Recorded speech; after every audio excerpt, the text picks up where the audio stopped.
Hello friends, good morning to all of you. I am Sumit Kumar, welcome you all in my YouTube channel.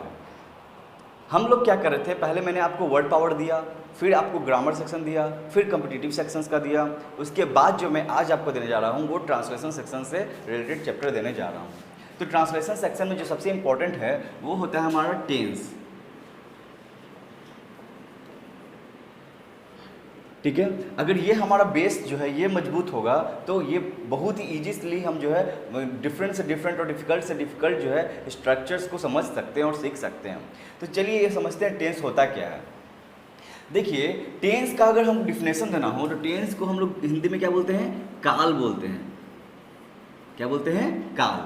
तो ये tense जो है उसका अगर डिफिनेशन देना तो हम क्या बोलेंगे, बोलेंगे हम लोग द चेंज इन द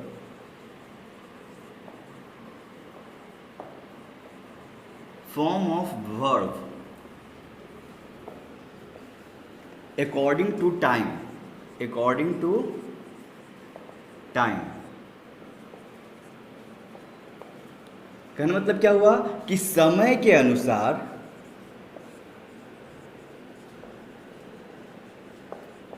क्रिया के रूप में बदलाव, क्रिया के रूप में बदलाव या चेंजेस क्या कहलाता है, बदलाव काल कहलाता है, अर्थात टेंस कहलाता है। तो जब वर्ब का फॉर्म जो है वो चेंज होगा किसके अनुसार, तो टाइम के अकॉर्डिंग। तो टाइम के अकॉर्डिंग जब चेंज होगा तो इसी को, इस पूरे इवेंट को क्या कहा गया है, टेंस कहा गया है, काल कहा गया है। देखिए क्रिया होता क्या है, तो आप जानते होंगे क्रिया का मतलब वर्ब होता है। वर्ब क्या करता है, तो वर्ब जो है एक्सप्रेस करता है, वर्ब एक्सप्रेसेस एन एक्शन, है ना, वर्ब एक्सप्रेसेस एन एक्शन और स्टेट ऑफ बीइंग। तो वर्ब क्या करता है, एक्सप्रेस करता है किसी एक्शन को, किसी वर्क को क्या करता है, एक्सप्रेस करता है और किसी चीज़ के होने की अवस्था को बताता है कि वो अवस्था आपके पास कैसी थी। तो इसी पूरे चीज़ को, इस पूरे घटनाक्रम को हम लोग किस में पढ़ते हैं, काल में पढ़ते हैं। जैसे अब देखिए क्रिया के रूप में कैसे अंतर आता है समय के अनुसार। जैसे कि हम जो है पास्ट टाइम में यानी भूतकाल में हम बोलते थे कि मैं बच्चा था, तो मैं बच्चा था, तो पास्ट टाइम में, बचपन की बात कर रहा हूँ, तो मैं बच्चा था, तो मैं बच्चा था, तो ये क्या है, पास्ट काल में है, यानी कि भूतकाल में है, हमारा पास्ट टाइम में है। उसी तरह से मैं युवा हूँ, तो मैं युवा हूँ, आई एम यंग, ये क्या है, प्रेजेंट टाइम में है। मैं बूढ़ा हो जाऊंगा, मैं बूढ़ा हो जाऊंगा, तो क्या है, फ्यूचर टाइम में है। तो टाइम के अनुसार क्या हो रहा है, वो वर्ब का फॉर्म चेंज हो रहा है। कैसे, तो मैं बच्चा था, मैं बच्चा था, मैं बच्चा था, तो मैं बच्चा था, तो मैं बच्चा था, तो क्या बोलें, आई वॉज अ चाइल्ड। उसी तरह से ये किस टाइम का हो गया हमारा, तो ये हो गया था हमारा पास्ट टाइम का। उसी तरह से आगे जो है क्या हम लोग सीखेंगे, आगे जो है, आगे मैं एग्जांपल देता हूँ आपको इसके लिए। तो हम लोग कैसे क्रिया के रूप में कैसे अंतर होता है, कैसे बदलाव होता है वो सीख रहे हैं। तो देखिए एग्जांपल के लिए, अगर हम जैसे मैंने पास्ट टाइम में बोलना था, तो मैंने क्या बोला था, पास्ट टाइम में, तो जैसे मैं बच्चा था, तो मैं बच्चा था, तो ये क्या है, पास्ट टाइम में है। तो पास्ट टाइम में मैं का इंग्लिश क्या होता है, आई, और था का क्या हो गया, वाज, और बच्चा का इंग्लिश क्या होता है, चाइल्ड। तो I was a child, I was a child. उसी तरह से प्रेजेंट टाइम में, मैं प्रेजेंट टाइम में क्या हूँ, अभी युवा हूँ, तो क्या बोलूँगा मैं युवा हूँ, मैं युवा हूँ, तो मैं युवा हूँ, तो क्या बोल रहे हैं, आई एम यंग,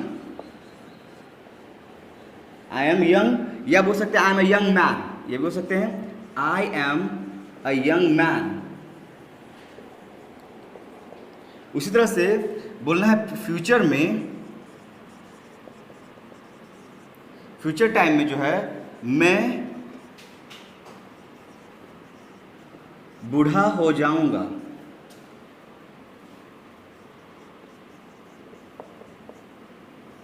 तो क्या बोलेंगे, मैं बूढ़ा हो जाऊँ, तो फ्यूचर का टाइम के बारे में बता रहा है, तो क्या बोलेंगे, आई शॉल बी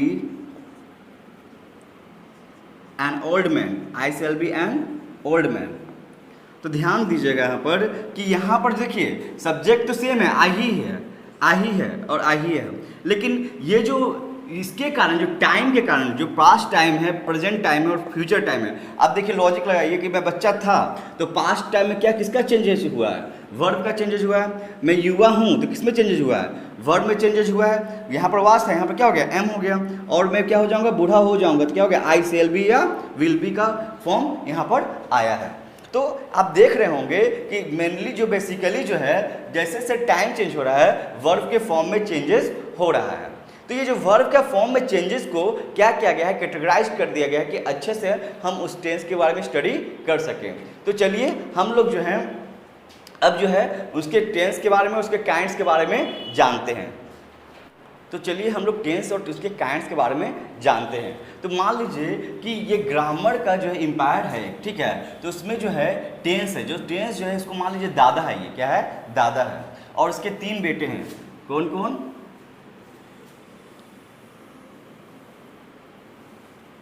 सबसे पहला हमारा देख लीजिए क्या, तो प्रेजेंट टेंस, फिर दूसरा बेटा इसका है क्या, पास्ट टेंस, इसका तीसरा बेटा का नाम क्या है, फ्यूचर टेंस। तो देख रहे होंगे उसी के अनुसार, जो टाइम के अनुसार जो चेंजेस हुआ उसके अनुसार क्या किया है, नाम भी रख दिया गया। जो प्रेजेंट टाइम में वो वर्क करेगा उसको कहा गया प्रेजेंट टेंस है, और जो पास्ट टाइम में काम करेगा उसको कहा गया पास्ट टेंस है, जो फ्यूचर टाइम में काम करेगा वो कहलाएगा फ्यूचर टेंस है।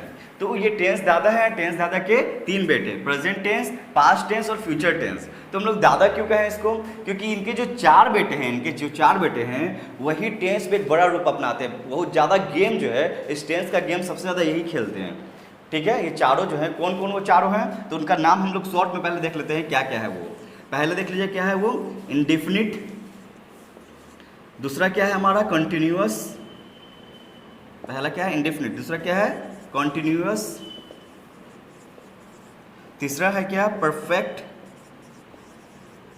और फोर्थ क्या है हमारा परफेक्ट कॉन्टिन्यूअस, परफेक्ट कॉन्टिन्यूअस। तो ये जो चारों हैं, ठीक है, ये जो चारों पोते हैं, ग्रैंडसन हैं, यही जो है ये इन्हीं का सबसे ज़्यादा रोल होता है। लेकिन हम इसके पहले इनके फादर, यानी कि इनके जो फादर कौन है, प्रेजेंट टेंस, पास्ट टेंस और फ्यूचर टेंस, जो भी इनके पापा अंकल ये सब उनके बारे में गेम खेलेंगे पहले उनका, कि कैसे उनके साथ गेम खेलते हैं। तो सबसे पहले जो है आप पहले इन 4 नाम को याद रखिए, क्या क्या, इंडेफिनिट, कॉन्टिन्यूअस, परफेक्ट और परफेक्ट कॉन्टिन्यूअस। क्योंकि जब इनके जो बेटे होंगे, प्रेजेंट टेंस का जो बेटे होंगे, इनके आगे क्या लग जाता है, सिर्फ प्रेजेंट रहता है, प्रेजेंट इंडेफिनिट टेंस। फिर इनका जो सेकंड बेटा है उसका नाम क्या रख देंगे, प्रेजेंट कंटिन्यूअस टेंस। इनका जो थर्ड बेटा है उनका नाम रख देंगे क्या, प्रेजेंट परफेक्ट टेंस। इनका जो फोर्थ बेटा है प्रेजेंट परफेक्ट कंटिन्यूअस टेंस। उसी तरह पास्ट टेंस के जो प्रेजेंट के 4 बेटे, तो पास्ट टेंस के भी उसी तरह 4 बेटे थे। तो क्या क्या नाम था उनका, तो कुछ नहीं करना है, सिर्फ आगे में क्या करना है, पास्ट लगा देना है, past indefinite tense, past continuous tense, past perfect tense, past perfect continuous tense. उसी तरह जिस तरह प्रेजेंट और पास्ट के 4 बेटे थे, उसी तरह फ्यूचर के भी 4 बेटे थे। कौन कौन, तो future indefinite tense, future continuous tense, future perfect tense और फ्यूचर परफेक्ट कंटिन्यूअस टेंस। तो देख रहे होंगे आपको, आप जो है ये पूरा का पूरा जो है आप सिर्फ ये 4 वर्ड याद किए हैं। ऐसे क्या होता था कि आप इसको पूरा याद करें, फिर इसको याद करें, फिर इसको याद करें, तो बहुत टाइम लगता था, आप भूल भी जाते थे। लेकिन जब आप इसको सिर्फ याद रखें, सिर्फ यही वर्ड याद रखना आपको, इंडेफिनिट, कंटिन्यूअस, परफेक्ट और परफेक्ट कंटिन्यूअस। और इसके साथ क्या क्या काम होता है वो अंदर हम जो आगे आने वाली वीडियो उसमें देखते चलेंगे। चलिए अब हम लोग सबसे पहले पढ़ेंगे क्या, प्रेजेंट टेंस के बारे में, है ना, कि पास्ट टेंस के बारे में, फिर फ्यूचर टेंस के बारे में पढ़ेंगे। चलिए हम लोग तो देख लिए दादा, ये जो दादा है इनके तीनों बेटे के बारे में जानते हैं। दादा इसलिए बोल रहे हैं, बताएं आपको, ये जो 4 जो है ना वर्ड, जो इंडेफिनिट है, कंटिन्यूअस है, परफेक्ट कंटिन्यूअस है, तो उन्हीं का पूरा मेन गेम है टेंस में, क्योंकि ज़्यादा गेम वही खेलते हैं। तो हम जो हैं उनके बारे में तो गेम खेलेंगे ही, सबसे पहले प्रेजेंट टेंस के बारे में खेलेंगे, फिर पास्ट टेंस और फिर फ्यूचर टेंस के बारे में खेलेंगे। तो चलिए इंजॉय करते हैं इसको, ठीक है। देखिए क्या है प्रेजेंट टेंस, इसमें क्या होता है, ध्यान दीजिएगा कि प्रेजेंट टेंस, पास्ट टेंस और फ्यूचर टेंस में हमें जो है बेसिकली जो टेंस होता है उसमें जो है तीनों टेंस, उसमें 3 टाइप का सेंटेंस हम लोग पढ़ते हैं। पहला क्या, to be related sentence, to be related sentence. दूसरा जो गेम है पोजेशन रिलेटेड, कौन सा? Possession related sentences, possession related sentences. And then after जो थर्ड है हमारा action related sentences, action related sentences. तो ये जो है हमारा जो हम चारों काइंड्स के बारे में पढ़ते हैं वो एक्शन रिलेटेड सेंटेंसेस में पढ़ते हैं। तो सबसे पहले हम लोग आते हैं टू बी रिलेटेड सेंटेंस के बारे में, ठीक है। फिर उसके बाद नेक्स्ट वीडियो में हम प्रैक्टिस करेंगे पोजीशन रिलेटेड सेंटेंसेस के बारे में। इस तरह से हम लोग एक्शन रिलेटेड सेंटेंसेस के बारे में आगे प्रैक्टिस करते चले जाएंगे। तो ये तीनों में होता है, जो टू बी है, पोजीशन और एक्शन रिलेटेड, तीनों में होता है। तो चलिए सबसे पहले हम लोग जो है बात करते हैं किसकी? टू बी रिलेटेड सेंटेंसेस की, कि टू बी रिलेटेड सेंटेंसेस कैसे काम। चलिए तो हम लोग क्या पढ़ रहे हैं, टू बी रिलेटेड सेंटेंस में क्या आता है। तो टू बी का मतलब होता है होना, जिसमें बी के फॉर्म के बारे में बात की जाती है। तो बी का जो फॉर्म होता है ना, बी का फॉर्म जो होता है वो इसमें क्या होता है, बी फॉर्म जो होता है, बी फॉर्म पढ़ रहे हैं हम लोग, सबका क्या पढ़ेंगे? Be form. बताएं कि बेसिकली सब में बी फॉर्म होता है, पोजीशन फॉर्म होता है सब में, प्रेजेंट में भी, पास्ट में भी और फ्यूचर में भी। तो इसका बी फॉर्म, बी मतलब होता है होना या बनना, होना या बनना। तो हम जो है इसमें जब प्रेजेंट टेंस में या प्रेजेंट टाइम में कुछ बनेगा कोई, तो उसको किससे डिनोट करते हैं? इज, आर, एम, बीइंग,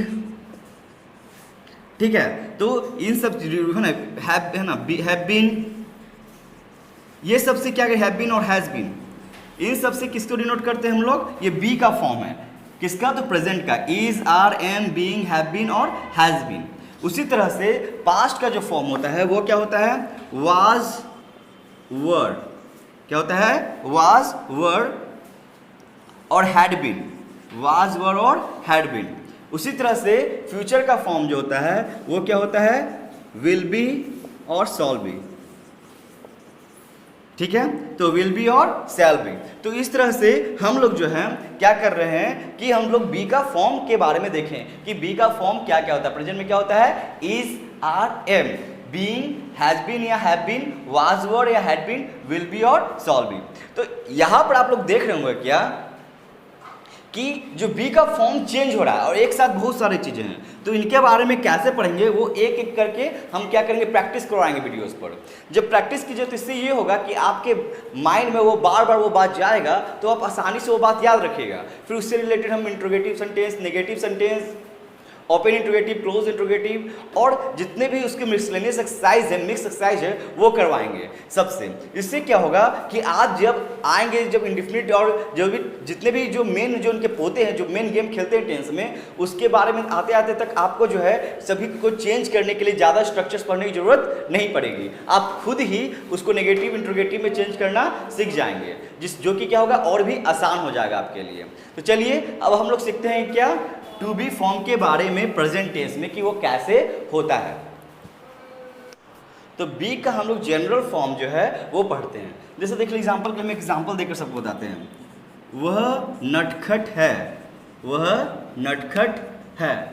तो वह नटखट है तो क्या बोलेंगे यहाँ पर कि वो अभी नटखट है, मतलब कि वो नटखट है। उसका एक्शन कुछ देखें, उस एक्शन के आधार पर देखिए वो नटखट है। कोई बच्चा है हमारे सामने, है ना, वो कुछ ऐसा एक्शन कर रहा है कि वो नटखट के जैसा कर रहा है, तो क्या बोलेंगे?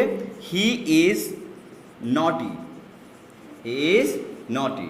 उसी तरह से वह बच्चा जो है पहले नटखट नहीं था, अब कुछ ऐसा एक्टिविटी में बिल्कुल सीधा था और अचानक से कुछ शरारती जैसा करने लगा, कुछ नटखटपन जैसा करने लगा। जैसे क्या बोलेंगे? वह नटखट हो रहा है, वह नटखट हो रहा है। तो क्या बोलेंगे हम यहाँ पर? He is being naughty, he is being naughty. अब देख रहे होंगे इसमें अंतर क्या है कि वो क्या कर रहा है कि आपके सामने कुछ एक्शन ऐसा हुआ तो उस आधार पर आप बात कर रहे हैं, तो इज हुआ, मतलब आंखों के सामने ऐसा हो रहा है। तो यहाँ पर जो है सेकंड वाला देखिएगा, वो नटखट हो रहा है, मतलब कि वो नटखट हो रहा है, कहने मतलब कि वो एकदम बिल्कुल पहले हम आते थे या कुछ समय पहले थे तो बिल्कुल शांत बैठा हुआ था, बिल्कुल कभी भी नटखटपना नहीं किया है। लेकिन अभी जो अचानक से कुछ नटखट जैसा करने लगा, कुछ तोड़ फोड़ करने लगा, कुछ हल्ला करने लगा, कुछ शरारत करने लगा, तो ही इज बीइंग नॉटी, वो नटखट हो रहा है। और एक और है हमारा, वो बचपन से नटखट है, वो बचपन से नटखट है। तो यहाँ पर जो है क्या हो जाएगा, देखिए यहाँ पर क्या हो गया, इज का फॉर्म आ गया, यहाँ पर बीइंग का फॉर्म आ गया, और यहाँ पर जो है देखिए वो बचपन से नटखट है, मतलब कि वो जब से पैदा हुआ तब से वो नटखट है। क्या हो जाएगा? He has been